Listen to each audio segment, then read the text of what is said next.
Okay, so today we're going to be demonstrating the clean hands, dirty hands technique for mercury sampling in water in my kitchen. Because mercury is in such low concentrations in water, we want to do what we can to avoid contamination at all costs.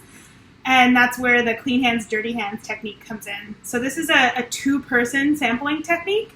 And so you'll need a lovely assistant. This is Steve, and today he's going to be our dirty hands, and I'm going to be the clean hands. So the objective is to have the dirty hands sampler handling the outer sampling bag, and in different cases they would also be handling the apparatus to sample the water, but for the purposes of sampling this summer, we're just going to be doing surface grab samples.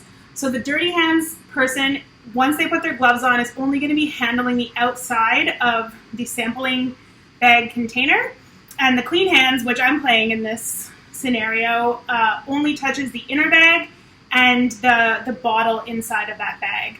And this is to reduce contamination. So I'm going to put my gloves on and start as clean hands. And when you're clean hands, you can't touch anything like your face or the boat or really anything other than that interior sample bag and bottle. So I'll get Steve to grab the sampling kit that I've set up here, which is a 250 ml PET bottle that's been double bagged using the same clean hands, dirty hands technique. So Steve's going to open the outer bag, and he's not allowed to touch the contents inside the bag, just the outside bag. And so now this is a little bit of a tricky part. As clean hands, I'm only allowed to touch the inner bag and the bottle. So you kind of have to use a little bit of technique here to get that out of there.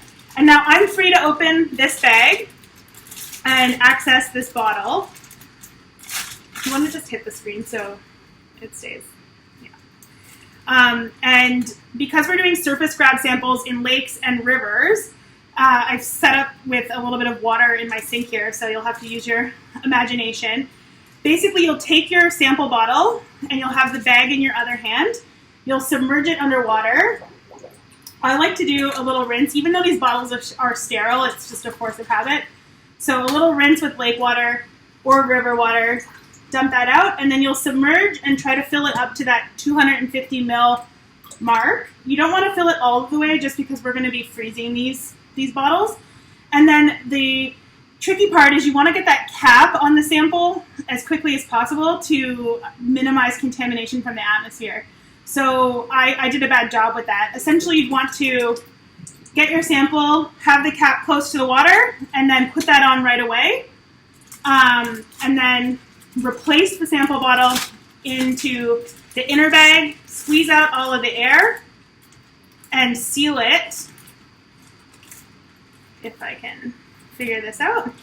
And then it's usually useful to wrap the bag around the bottle so there's room.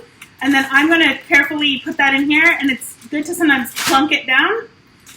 And then without touching the inner bag now, Steve or Dirty Hands has to fasten that bag. And that's as easy as it is. It's just good to remember, clean hands only touches the inner bag and the bottle in the water, and dirty hands is allowed to touch that outer bag. Now for sampling in the rivers for mercury, you're going to want to stand downstream so you're not disturbing any sediment to contaminate your sample with. In the lakes, if you're doing it from a boat, there's not really an issue. You can stick your hand out over the side of the boat or wade into the shallow water and make sure that you're not sampling where you've disturbed any sediments. So that's all for now. Thanks.